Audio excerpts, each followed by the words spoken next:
Good morning बच्चों। आज हम नया चैप्टर शुरू करेंगे, ट्रांसपोर्टेशन एनिमल्स इन प्लांट्स। तो ट्रांसपोर्टेशन कैसे होता है? तो ट्रांसपोर्टेशन किस चीज़ का? जो चीज़ हमारे बॉडी के लिए ज़रूरी है, जैसे कि ऑक्सीजन है, ग्लूकोज है और बाकी सारे पदार्थ हैं जो कि हमारे बॉडी के लिए ज़रूरत है। साथ ही साथ जो विषैले पदार्थ हमारे शरीर में फॉर्म हो रहे हैं, हमारे बॉडी में फॉर्म हो रहे हैं, उनको ही बाहर निकालने के लिए ट्रांसपोर्टेशन सिस्टम की ज़रूरत पड़ती है। अब एनिमल्स में ट्रांसपोर्टेशन सिस्टम बेसिकली किसके द्वारा होता है? ब्लड के द्वारा होता है। ब्लड आप जानते हैं कि ब्लड एक लिक्विड फॉर्म में होता है, लेकिन ब्लड के भी डिफरेंट कॉन्स्टिट्यूएंट होते हैं, उसके अंग होते हैं। जैसे उसका लिक्विड पार्ट यानी उसका तरल पार्ट जो होता है उसको बोलते हैं प्लाज्मा। ठीक है, प्लाज्मा में लगभग आप समझ मेजर पार्ट जो होता है वो वाटर का होता है, साथ में कुछ प्रोटीन्स वगैरह इलेक्ट्रोलाइट्स भी होते हैं। ठीक है, इसके अलावा फॉर्म्ड एलिमेंट्स या जिसको बोलते हैं सेलुलर एलिमेंट्स होते हैं, जैसे कि आरबीसी यानी रेड ब्लड सेल्स यानी जो लाल रक्त कोशिकाएं हैं जो हमारे शरीर में प्रेजेंट होते हैं, जो ब्लड में प्रेजेंट होती है। इनका मेजर काम होता है क्या? ट्रांसपोर्टेशन ऑफ ऑक्सीजन, क्योंकि इसमें हेमोग्लोबिन रहता है जो कि मदद करता है ट्रांसपोर्टेशन ऑफ ऑक्सीजन की। ठीक है, तो वो ऑक्सीजन से कंबाइन करता है और उसको ट्रांसपोर्ट करता है।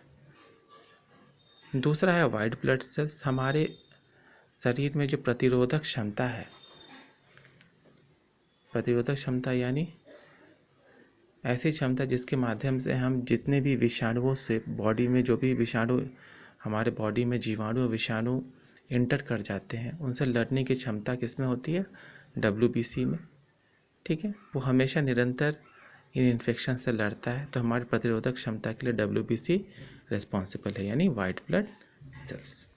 इसके अलावा ब्लड प्लेटलेट्स, आप जानते हैं जब भी खून बहना शुरू होता है उसके बाद वो जम जाता है, थक्का जम जाता है, इस कारण से ब्लड फ्लो रुक जाती है। अगर ऐसा नहीं होगा तो क्या होगा? हमारे बॉडी का सारा ब्लड बाहर निकल जाएगा और इस कारण से डेथ भी हो सकती है, क्योंकि ब्लड में ही सारे पोषक तत्व होते हैं।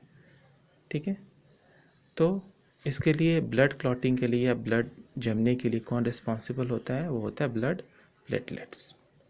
ठीक है, अब देखते हैं ब्लड वेसल्स। अब तो हम जानते हैं कि ब्लड हमारे बॉडी में ट्रांसपोर्ट का काम करता है, लेकिन वो स्पेसिफिक ब्लड वेसल्स से होके गुजरता है, इसके माध्यम से वो डिफरेंट बॉडी पार्ट्स में जाता है। इनमें मुख्य तौर पे हैं आर्टरीज, वेंस और कैपिलरीज। आर्टरी वेंस बड़े डायमीटर की होती हैं और कैपिलरीज छोटे डायमीटर की होती हैं, यानी पतली होती हैं। अब देखिए आर्टरीज और वेंस में क्या अंतर है।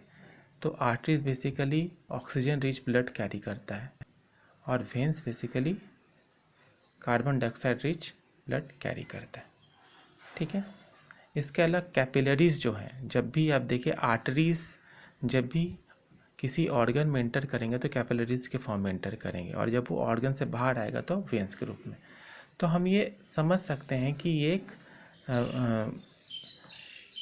कैपिलरीज जो हैं वो ऊतकों के बीच में जाते हैं, यानी टिश्यूज़ के बीच में जाते हैं और ट्रांसपोर्टेशन करते हैं। क्योंकि आर्टरीज़ का और वेंस का साइज़ बहुत ज़्यादा है, तो वो छोटे छोटे कोशिकाओं के अंदर एंटर नहीं कर सकते, इसीलिए यह काम कैपिलरीज करता है। ठीक है, तो हमने क्या पढ़ा अभी कि ब्लड जो होता है वो उसमें सारे पोषक तत्व होते हैं जो कि ट्रांसपोर्ट करता है डिफरेंट बॉडी पार्ट्स में, जिसमें ऑक्सीजन है, ग्लूकोज है और भी इम्पॉर्टेंट कॉन्स्टिट्यूएंट होते हैं, पोषक तत्व होते हैं जो कि ब्लड में प्रेजेंट होते हैं। ब्लड का ट्रांसपोर्टेशन कौन करता है? Arteries, veins and capillaries. ठीक है, अगले क्लास से हम लोग आगे के टॉपिक्स को भी डील करेंगे। Thank you.